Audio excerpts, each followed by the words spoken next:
अहो 2-2 वर्ष पाऊस नाही पडला तरी थंडीच्या जीवावर ज्वारी बाजरी काढणारे मावळे आहोत आपण. हार मानणं हे आपल्या रक्तातच नाहीये. काही दिवसांपूर्वी 1.5 कोटींहून जास्त लोकांपर्यंत पोहोचलेलं 20,000 जणांचं आपलं इंस्टाग्राम कुटुंब बंद पडलं. वाईट वाटलं, पण वाईट वाटणं आणि हरणं यामध्ये फरक असतो. शेकडो क्रिकेट कथा सांगण्याचा एक प्रवास, फुटबॉलचा आवाज, कबड्डीच्या मातीचा सुगंध, हे सगळं काही एकदम बंद पडलं. सर्वात महत्वाचं म्हणजे तुमच्या प्रेमाचा प्रवास बंद पडला. पण महाराष्ट्राने आम्हाला एक गोष्ट शिकवली आहे, वादळ आली म्हणून सह्याद्री कधीच आपली जागा सोडत नाही. पराभव झाला म्हणून मावळा तलवार कधीच खाली ठेवत नाही. कारण कमबॅक करणं हे मराठ्यांच्या रक्तातच असतं. आणि खेळाने आपल्याला तेच शिकवलंय. आठवतोय युवराज सिंग कॅन्सरशी लढताना मृत्यूला डोळ्यात पाहिलं होतं तरी देखील पुन्हा भारतासाठी बॅट उचलली.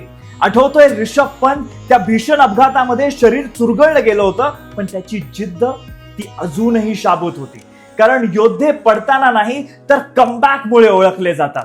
आणि महाराष्ट्राच्या या भूमीवर पडलेल्या प्रत्येक मावळ्याच्या रक्ताचा थेंब एकच गोष्ट सांगून जातो, किल्ले हरले म्हणून स्वराज्य कधीच हरलं नव्हतं. आणि अकाउंट गेलाय म्हणून हा प्रवास थांबणार नाही. कारण जिकत नाही तवर राजा झुंजत रायाच, तुकडे तुकडे झाले तरी बी कणाकणानं झुजतो रे. पुन्हा एकदा नव्याने सुरुवात करतोय.